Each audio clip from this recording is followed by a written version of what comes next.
Allez, c'est parti pour notre débrief. Aujourd'hui, on va beaucoup parler du CES de Las Vegas, bien évidemment, mais pas seulement.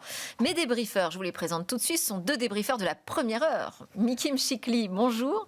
Bonjour. Bienvenue à nouveau dans Smart Tech. Très, très bonne année. Je vous présente mes meilleurs vœux. Je rappelle que vous êtes conseiller en stratégie de dirigeants, conseil d'administration aussi sur ces sujets de tech et data. À côté de vous, Christophe Holnet. Bonjour, Bonjour Christophe. Delphine. Très heureuse aussi, mes meilleurs vœux également. Meilleurs vœux aussi. Merci beaucoup. Et vous, je rappelle que vous êtes le senior advisor de 7-2. Alors, on va parler, je disais, du CES de Las Vegas, mais pas seulement. On va parler aussi de Meta qui piétine le fact-checking. Et pourquoi pas l'Union européenne, quand même, avec quelques allusions. En tout cas, Mark Zuckerberg a annoncé cette importante décision, grosse décision, mettre fin à son programme de vérification des faits sur Facebook et Instagram aux États-Unis. Et puis finalement, adopter ce modèle de X Twitter, revendiquer sa culture américaine en opposition donc avec celle de la Chine et de l'Union européenne. On va aussi parler de Starlink en sauveur à Mayotte. Eh bien, ça fait grincer des dents, notamment chez les opérateurs nationaux. Mais on commence évidemment avec le CES de Las Vegas. En plus, on a beaucoup de chance parce qu'on a un couche-tard avec nous. Mathieu Soulet est en direct de Las Vegas. Il est très tard au moment où on vous appelle. J'en suis désolée, mais tellement contente de vous avoir. Bonjour Mathieu. Bonjour. Vous êtes le responsable du laboratoire d'innovation de BNP Paribas à San Francisco et vous êtes le directeur aussi du C-Lab de KT Innovation, qui est un fonds global de capital risque.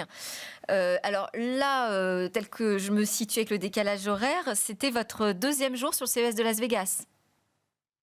Alors c'est même le troisième jour, tout à fait. Troisième. Donc, maintenant, ça fait 3 mois que je suis passé full-time chez KT Innovation. Donc le CES, en 2 mots, hein, c'est 150 000 personnes cette année, 4 500 exposants. Donc c'est un des plus gros salons tech au monde. Et puis, comme d'habitude, le démarrage du salon se fait en fait par la keynote d'ouverture d'un des géants de la tech. Cette année, c'était Nvidia. Donc, on avait le CEO d'Nvidia, Jensen, qui était sur scène, qui annonçait finalement un petit peu les tendances qui viennent pour Nvidia. Beaucoup d'intelligence artificielle, beaucoup de choses qu'ils annoncent en termes de quelles sont les frontières en fait de l'intelligence artificielle. Aujourd'hui, beaucoup de sujets sur la partie intelligence artificielle générative.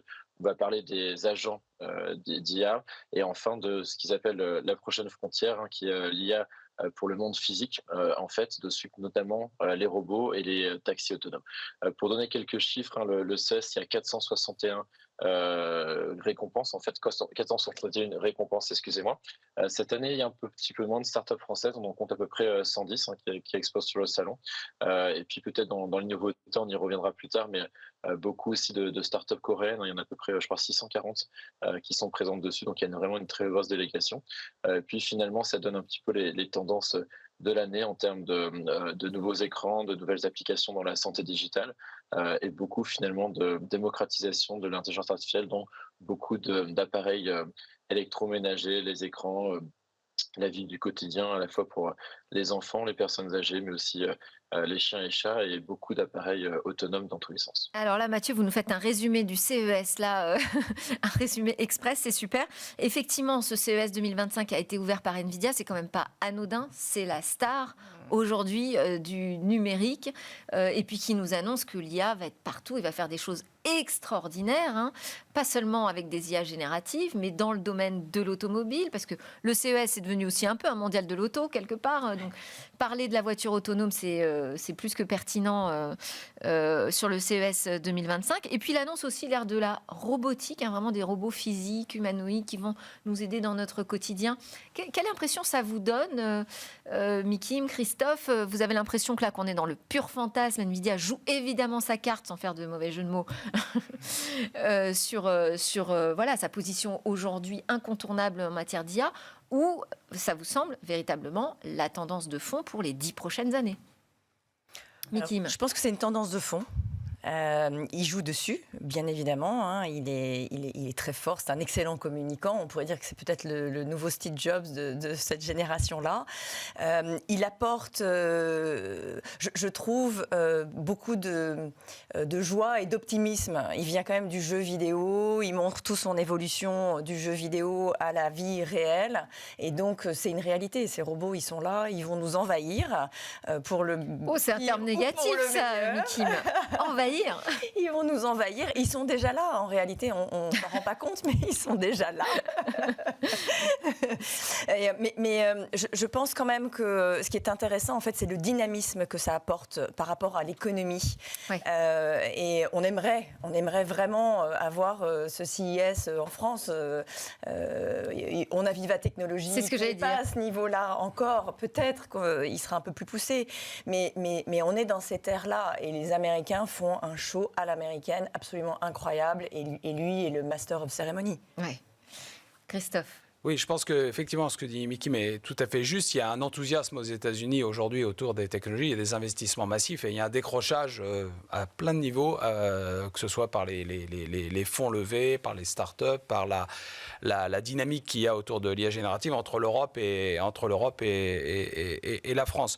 Donc on a finalement voilà, l'IA qui est la star du CES et à mon avis pour les années qui viennent avec la superstar Nvidia et qui montre moi, je pense qu'il est intéressant dans ce qu'a montré Nvidia, c'est qu'au-delà d'avoir des processeurs, des GPU de plus en plus puissantes, c'est qu'il y a une vraie réflexion stratégique de la part de Jensen Huang, qui a déjà vécu des périodes difficiles et qui sait très bien qu'un jour ou l'autre, d'autres personnes vont venir avec des GPU aussi puissants. Donc, il essaie de se développer plus sur l'aspect plateforme, à la fois avec ce qu'il a annoncé, Cosmos, qui est une plateforme pour éduquer notamment les robots, les objets connectés, parce que finalement, l'IA leur permet de faire de la vision, de l'apprentissage également, et aussi de l'interaction conversationnelle. Donc tout ce qu'apporte l'IA générative, ça donne vie aux objets, donne vie aux robots. Et lui, il veut se positionner avec la plateforme pour développer ce genre de choses, un peu comme ce qu'il a fait avec la plateforme CUDA sur le développement autour des GPU. Donc de ce point de vue, je trouve que il a fait une keynote, il a eu la primeur, il a mis le ton, mais il a montré aussi toute sa vision stratégique et effectivement, comme tu le disais, cet esprit un peu optimiste, enthousiaste, qui était très, très intéressant. Ouais, qui caractérise pas mal quand même tous ceux qui sont fans du CES de Las Vegas. On a envie de croire à ce futur de la tech. Mathieu, est-ce que ça vous semble justement, parce que on aurait pu penser que post-Covid, le CES aurait un peu du mal et s'essoufflerait sur des technologies très grand public. Là, avec le show Nvidia, mais aussi plus largement les perspectives offertes par l'intelligence artificielle, c'est ça que viennent chercher en particulier les visiteurs et d'ailleurs que vous venez chercher vous aussi là en 2025 ? Oui, tout à fait. Alors, je pense, on n'est pas encore revenu. Le CES, après CES, moi, c'est le 12e que je fais. C'est monté jusqu'à 200 000 personnes à Las Vegas. Donc, on est revenu quand même à des niveaux assez élevés, 150 000 personnes. Et côté exposant, je crois que le maximum, c'était vers 5 500 excusez-moi, exposants. Donc, il y a beaucoup moins, notamment de groupes chinois qu'avant, avec les sujets géopolitiques qui existent depuis la précédente administration Trump. Donc, c'est pas nouveau. Mais c'est vrai que c'est un moment important dans la tech américaine. C'est le moment où on fait les grandes annonces aussi de tous les produits électroniques. Les groupes coréens, notamment Samsung et LG, depuis des années, ont les plus gros stands, ont les meilleurs stands et vraiment exposent tout ce qui peut se passer, allant des frigos connectés aux écrans transparents, en passant par beaucoup de robots, notamment domestiques, on va dire dans la partie aspirateur, etc. Donc des choses qui sont finalement qui vont changer le quotidien des Américains et plus largement et les la télés. Population dans le monde au fur et à mesure. Les télés, parce que les télés, ça a toujours été le clou du spectacle du CES, ça l'est encore. Grâce à quoi ? Grâce à l'IA, avec toutes les télés pratiquement qui sont présentées sont équipées soit de copilotes, soit de Gemini, soit Microsoft, soit Google. En tout cas, ces assistants, ils arrivent vraiment partout dans la maison. Voilà, tout à fait. Donc, il y avait beaucoup de voix historiquement avec Alexa ou d'autres. Là, on met l'IA à toutes les sauces. Ça a de l'adaptation du son, ça doit être la génération d'images, de vidéos, de textes et dessus. Et finalement, cette intelligence s'insère dans la vie du quotidien. Nvidia l'a rappelé, beaucoup de sujets vont être à la fois dans l'organisation du travail. Nvidia a beaucoup plus insisté cette fois-ci, moins dans les usages individuels du jeu, etc. C'était beaucoup plus dans les usages d'entreprise, en fait. Et vraiment, finalement, cette IA va s'insérer à tous les niveaux.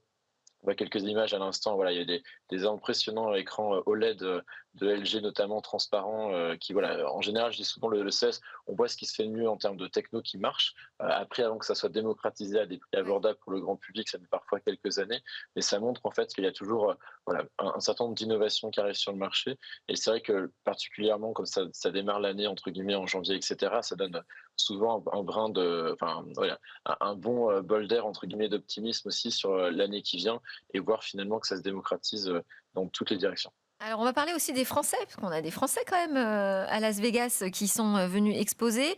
On nous dit 110 startups aujourd'hui. Bon, on n'est plus dans l'euphorie du début de la French Tech. Hein. Oui, je pense que malheureusement, l'air du temps souffle un sentiment de rigueur, en fait. Hein. Donc, c'est compliqué pour ces boîtes-là de trouver des modèles économiques pérennes derrière. Néanmoins, c'est fondamental qu'on soit présent. C'est fondamental que l'Europe montre qu'elle reste dans le jeu, elle reste présente. On a énormément d'ingénieurs, on a énormément de chercheurs en France avec une innovation fabuleuse. Ça serait vraiment dommage de se priver de cette visibilité au CES. On a Vivatech, justement. Alors peut-être qu'on fait moins aussi l'effort de se déplacer. Et ça coûte extrêmement cher aussi de partir sur le CES. En tout cas, moi, j'ai toujours trouvé un peu ridicule ce concours. J'y suis allé au CES quasiment tous les ans entre 2009 et 2018. Et en fait, de voir le concours entre les régions qui venaient avec leurs start-up. Et quand on allait sur les stands, objectivement, il y a des choses qui ressemblaient. Bon, quelqu'un qui avait fait une appli mobile, on se demandait un peu pourquoi il était là. Donc tout ça, je pense que c'était de l'argent dépensé un peu gaspillé. Et donc, je trouve que c'est mieux qu'il y ait un effort un peu plus de sélection et de qualité. Ceci étant, 80% je crois des startups qui sont présentes viennent pour la première fois. Je leur souhaite qu'ils aient l'occasion de revenir, mais beaucoup ne reviendront pas parce que malgré tout, toutes ces innovations qu'on a vues, notamment sous l'angle consumer, ce sont souvent des prototypes produits qui permettent de humer la tendance, de voir des choses. Mais après, souvent ces applications-là, elles deviendront une fonctionnalité supplémentaire d'un géant l'année d'après ou l'année suivante. Alors peut-être l'entreprise se fera racheter, mais quand on voit notamment dans le hardware, l'IoT, la difficulté qu'il y a à faire un produit hardware, à gérer les problèmes de supply chain, de passage à l'échelle, les enjeux sont énormes en termes de financement. Donc je pense que il est important que ces startups, elles aient aussi en tête des applications B2B qui sont souvent pour des acteurs français avec leur capacité de financement, une route to market pour parler français, enfin une façon d'adresser le marché qui est un peu plus efficace. Et bien alors justement, on a 2 startups françaises que nous avons sélectionnées et qui sont absolument sur cette ligne. D'abord, ce ne sont pas des startups qui sont là pour la première fois. C'est loin d'être leur première sur le CES de Las Vegas. Et elles sont effectivement vraiment positionnées sur un marché B2B. Je vous propose qu'on écoute, allez, vous le connaissez tous, c'est Alain Staron de la startup Artifil. Il est sur place, il nous a envoyé une petite vidéo, on va la regarder. Bonjour à tous, bienvenue au CES. Vous retrouvez Artifil qui vient présenter cette année ce nouveau produit, notre produit alarme et monitoring dédié aux infrastructures. Vous le savez peut-être, on gagne beaucoup d'appels d'offres en ce moment. Les infrastructures comme les vols de cuivre ont un vrai sujet à traiter et à date, nous sommes ceux qui nous traitons le mieux. Et donc nous sommes très contents de présenter ça ici à un parterre de gens qui sont très internationaux. Il n'y a pas forcément beaucoup d'Américains. On voit des gens du monde entier, des Européens et même des Français qui sont très heureux de nous découvrir comme quoi nous sommes encore tout petits et nous avons besoin de grandir. À bientôt. À bientôt, Alain. Oui, c'est intéressant. Il n'y a pas forcément beaucoup d'Américains, beaucoup d'internationaux qui viennent, y compris des Français, pour aller découvrir ces innovations. Ça peut paraître assez étonnant. Non, je pense que c'est vraiment l'objectif de ce show, c'est de pouvoir s'exposer à tout ce que les nouvelles technologies et l'électronique fait de mieux. Donc aller sur ce salon en tant que visiteur est fondamental quand on veut investir, innover dans ces secteurs-là. Donc c'est fabuleux. C'est une super visibilité, c'est sûr. Oui. Alors je voulais quand même qu'on regarde aussi, on est quand même très très fiers d'avoir aussi une vidéo de Pollen Robotics qui fait le show au CES. C'est Mathieu Lapère, le CEO de Pollen Robotics, qui nous envoie un message. Je suis Mathieu Lapère. On est aujourd'hui au CES pour présenter notre robot Richie. Donc Richie, c'est un robot qui a été créé par toute l'équipe de Pollen Robotics, une entreprise qui est à Bordeaux avec une trentaine de personnes. C'est un robot entièrement open source qu'on présente ici. Et donc notre objectif, c'est de créer une grande communauté de la robotique open source. Et donc le CES, pour nous, c'est une occasion vraiment exceptionnelle, à la fois pour présenter le robot et voir les réactions des personnes, voir si c'est un robot qui plaît effectivement ou pas, mais aussi rencontrer des potentiels acteurs de l'intelligence artificielle et de la robotique pour qu'ils puissent rejoindre ce projet et contribuer à ce projet-là. Super, avec la marinière, on leur souhaite vraiment le meilleur. Je vous propose qu'on enchaîne avec nos autres sujets. Mathieu, vous restez avec nous bien évidemment pour commenter cette actu du numérique. Je voulais parler de Meta qui se débarrasse du fact-checking au nom de la liberté d'expression, d'un ras-le-bol, de la censure, de l'inefficacité aussi des intelligences artificielles dans la modération. Voilà, tous ces algorithmes finalement qui n'y arrivent pas, qui ont un taux d'échec trop important au goût de Mark Zuckerberg. Donc il a pris cette décision, on l'écoute. First, we're going to get rid of fact checkers and replace them with community notes similar to X, starting in the US. After Trump first got elected in 2016, the legacy media wrote nonstop about how misinformation was a threat to democracy. We tried in good faith to address those concerns without becoming the arbiters of truth. But the fact checkers have just been too politically biased and have destroyed more trust than they've created, especially in the US. So over the next couple of months, we're going to phase in a more comprehensive community notes system. Voilà pour la décision qui a été prise. Je ne sais pas comment ça a été perçu de l'autre côté de l'Atlantique. Justement, Mathieu, je voulais vous poser la question parce que ici, ça a quand même été le choc. Alors, il y a beaucoup d'antécédents entre Meta, Facebook et puis l'administration, en tout cas les élections américaines. Et c'est vrai que Mark Zuckerberg et Meta, en fait, traînent depuis pas mal d'années une suspicion, en tout cas réelle ou fausse, je ne juge pas, mais de biais en fait de la plateforme Meta sur le traitement de l'information et notamment des informations politiques. Donc il y a eu beaucoup de sujets sur les élections, les précédentes et celles-ci. Et donc finalement aussi, souvenez-vous, Meta a toujours un board, ce qu'on appelle un oversight board. Donc il y a un board indépendant qui remet des décisions en fait sur ces sujets-là à titre consultatif justement, et ils vont revenir là-dessus. Et donc finalement Mark Zuckerberg essaie de solder finalement une partie des arriérés, en tout cas une partie des soucis ou des frictions qu'il y a eu notamment avec Trump et les républicains, en disant on va suivre finalement ce qui se fait chez X dessus. Donc c'est plutôt une décision honnêtement domestique américaine. Évidemment, les Européens le regardent avec un regard différent sur les choses qui se passent aussi en Europe. Et il faut le voir vraiment comme plutôt un sujet domestique américain parce que voilà, il y a une nouvelle administration qui arrive le 20 janvier aux États-Unis et Mark Zuckerberg essaye finalement de se réconcilier ou à minima de se rapprocher en tout cas des sujets de discorde en fait, notamment avec le camp républicain. Eh ben oui, il fait de la politique, Mark Zuckerberg, et donc il veut remettre aussi la politique au centre des discussions sur ces plateformes, alors qu'avant il essayait plutôt d'atténuer ses discours. C'est un revirement spectaculaire et quand on voit en plus la vidéo, on a l'impression de quelqu'un qui vient faire son autocritique devant le Politburo. Donc oui, en fait, mais bon, il ne fait que... Est-ce que c'est un revirement ? Parce que moi, je ne suis pas tout à fait d'accord, parce qu'au départ, quand même, Facebook n'était pas du tout sur ces sujets de modération.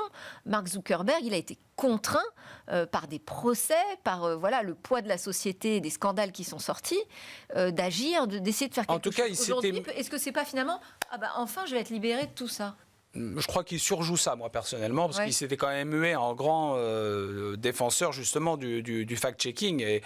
Et bon, voilà, ceci étant, il est pragmatique. Tous les acteurs tech ont fait allégeance quelque part à Trump. On les a vus les uns après les autres sous des formes diverses le faire. Il ne pouvait pas rester le seul en dehors. En plus, il avait quand même il était considéré comme, entre guillemets, ennemi du peuple même pas entre guillemets, ennemi du peuple cité comme tel par Trump et menacé d'être mis en prison. Donc je pense que, avec l'imprévisibilité et les méthodes attendues de Trump, et je pense qu'il s'est dit qu'il fallait qu'il rentre dans le rang. Il essaie maintenant de surjouer ça dans l'autre sens pour en faire un atout, notamment dans son combat par rapport à l'Europe, en disant finalement je suis entravé, et il va demander à Trump de l'aider.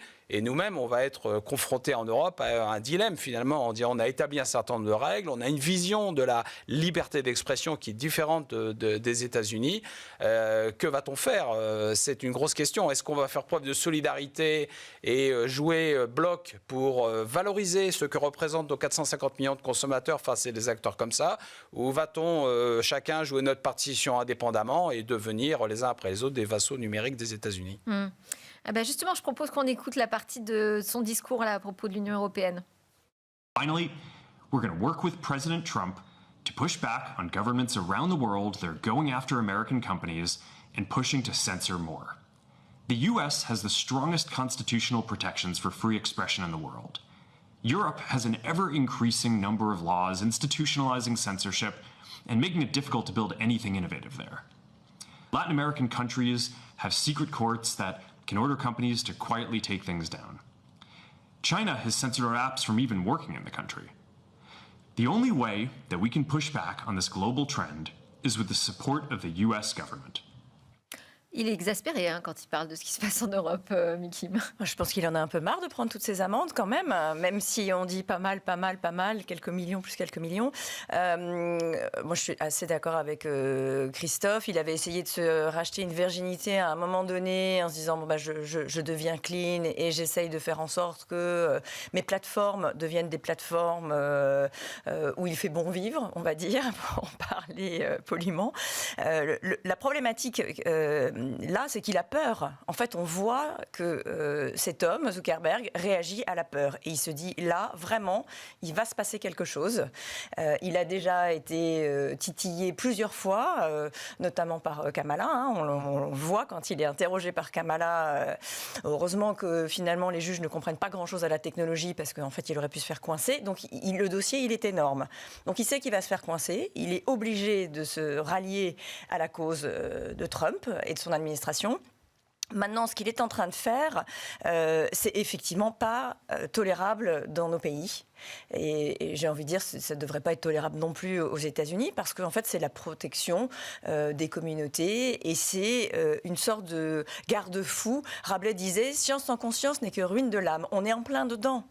On est en plein dedans. C'est-à-dire que si on laisse ces sentiments aller et ces expressions aller à volo, les algorithmes vont les amplifier. Et c'est comme ça que ça fonctionne. Et ça va faire énormément de bruit, parce que en fait, ces technologies, comme les politiques d'ailleurs, se nourrissent de la discorde. Et c'est comme ça que c'est amplifié. Pas une jolie petite fleur sympathique ou un petit chat qui nous D'un autre côté, je vais me faire quand même l'avocat du diable. Il répond aussi à une demande de ses utilisateurs qui, visiblement, ont envie de pouvoir s'écharper sur des sujets politiques. Et puis, ça ne veut pas dire zéro modération non plus, ce qu'il a annoncé. Non, ses utilisateurs, attention, c'est les utilisateurs les plus vocaux. C'est ça. Il met en place un système de notation collective, décentralisée. Bon, non. Alors, on voit ce que ça donne sur X. D'ailleurs, Elon Musk a dit que c'était cool. Oui, bien cette sûr. décision qu'avait pris Mark Zuckerberg. Je voulais faire réagir juste, Mathieu, sur aussi l'annonce du déplacement en fait des équipes de modération qui étaient à San Francisco, au Texas, pour éviter les biais. C'est étonnant comme. Ça, j'ai pas suivi l'annonce, mais voilà, il réagit entre guillemets à tout ce qui pourrait dessus. Encore une fois, le sujet de Mark Zuckerberg est vraiment domestique. C'est pouvoir en fait réagir et montrer patte blanche dessus, et que dans un débat politique objectivement très polarisé aux États-Unis, c'est très compliqué de définir de façon objective. En tout cas, ils n'ont pas réussi, et c'est pour ça qu'ils se passent en outsourçant finalement ça. Qu'est-ce qu'est la vérité politique sur des faits? On a une vision différente en Europe, mais aux États-Unis, ça a prouvé les dernières années que la véracité des faits devient compliquée à dire, et quel que soit avoir des employés qui le font, c'est une critique des employés par rapport à où ils habitent, ce qu'ils peuvent penser, qui y sont, etc. Donc le remettre finalement aux utilisateurs, c'est une façon peut-être pas forcément très courageuse, mais en disant c'est démocratique, c'est nos utilisateurs qui font la modération. Et voilà, donc c'est une façon finalement dessus. Et ils avaient essayé, ils avaient un board justement oversight qui était avec beaucoup d'internationaux, en essayant de dire on aura des gens indépendants qui vont dessus. Et en fait, le sujet, ça ne répond pas aux exigences en fait par rapport au sujet domestique. Et ils en font du coup une règle de l'art pour le reste du monde, ce qui a comme comme sujet pour l'Europe dessus. Encore une fois, c'est pas le point de départ, c'est pas une réaction par rapport à l'Europe, c'est un sujet de politique intérieure américaine. Et en se disant finalement, une fois qu'on a dit qu'aux États-Unis, c'était la règle. Voilà. Ouais, et il est encerclé. Il a un nouvel administrateur dans son board qui l'a choisi. Qui est le bras droit de Trump et qui va être ministre aussi. Et il a Musk. Christophe, on va trouver un nouveau nom à Meta, Make Expression Trash Again. Bravo. Pas mal. Bravo, j'adore. On passe à Starlink pour pas trop changer de sujet. Finalement, on continue à parler un peu d'Elon Musk. Starlink, donc en sauveur à Mayotte, ça passe pas très bien. Voilà, c'est au moment en fait où le Premier ministre annonce en direct le déploiement de 200 kits Starlink à Mayotte en urgence. Orange était en train de dire, nous, ça y est, on a réussi à reconnecter 78% de nos abonnés mobiles à Mayotte. Bon, il y a eu un tweet qu'on va peut-être voir passer de Laurentino Lavenzi, le directeur des affaires publiques d'Orange, qui s'offusque en fait, qui n'ait pas eu un mot sur les opérateurs nationaux. Il dit que nous sommes heurtés par une communication du gouvernement qui axe ses annonces sur du Wi-Fi provisoire by Starlink, pourtant bien moins couvrant et performant qu'un réseau mobile. Et puis il y a pire, il y a le fait qu'on va déployer finalement des moyens électriques pour privilégier Starlink. Mais finalement, est-ce que Starlink n'est pas devenu incontournable dans ces situations d'urgence parce qu'il est rapide à déployer, moins cher et efficace? Quelle est votre analyse? Il y a 2 points pour moi. Il y a le sujet de la souveraineté. Et si on ne travaille pas sur ce sujet de la souveraineté une bonne fois pour toutes, que ce soit au niveau français ou européen, on arrive à des situations comme ça. Le deuxième point, ça touche un sujet de réglementation. Là, pour le coup, Orange pâtit de la réglementation. Parce que pour protéger les côtes littorales, et ce qui est bien, on ne va pas critiquer ce point-là, ils n'ont pas pu installer les infrastructures nécessaires en temps et en heure pour qu'en fait, en cas de catastrophe, ils puissent déployer très rapidement. Donc non, il ne faut pas céder à la solution de facilité. Je pense qu'il faut mettre un petit peu moins de temps pour aller à Mayotte, donner un petit peu plus de moyens humains, pas juste de moyens de télécommunication pour qu'on puisse renvoyer un message via un réseau social. Non, il y a la vraie vie des vrais gens sur place. Donc il est juste urgent d'être humain. Oui. Et puis, en plus, Elon Musk fait cadeau visiblement de la moitié des kits. Oui, mais bon, moi je pense que ça ne coûte rien. Hein. Ah oui. Mais je sais pas, il n'y avait pas forcément d'autres solutions, parce que les solutions, le problème c'est qu'on n'avait pas une solution disponible. S'il y avait une solution souveraine, elle aurait été. Ce qui a aussi surpris peut-être, c'est que le gouvernement a pris une décision à la fois rapide et moderne, ce qui n'était pas forcément l'image qu'on avait. Donc ils se sont décidés vite pour prendre Starlink. Ça a un peu créé un choc, mais je pense effectivement il faut que Thales, Eutelsat, qu'on ait une solution pour pouvoir déployer en cas de crise. Et il y a aussi le projet européen, mais les satellites low orbite, ils seront là en 2030. Moins cher qu'un Starlink, à casser les prix en fait de cette façon. En fait, tout est dématérialisé. Quand vous utilisez les satellites, vous n'avez pas de service client. Il n'y a rien qui se passe. Donc, est-ce qu'il y a la possibilité en Europe de créer une offre qui est très concurrente, où on ne se prend pas la tête avec le service client? Voilà, c'est toute la question. Le mieux est l'ennemi du bien, là, sur le sujet. Bon, merci beaucoup Mathieu Soulet. J'ai pas eu le temps de vous faire réagir à ce dernier sujet. On arrive à la fin de l'émission. Merci beaucoup d'avoir été connecté avec nous. On vous souhaite un bon CES, une bonne suite de CES à Las Vegas. Et merci beaucoup Mikim Chikli, Christophe Holnet d'avoir été avec moi aujourd'hui. À très bientôt.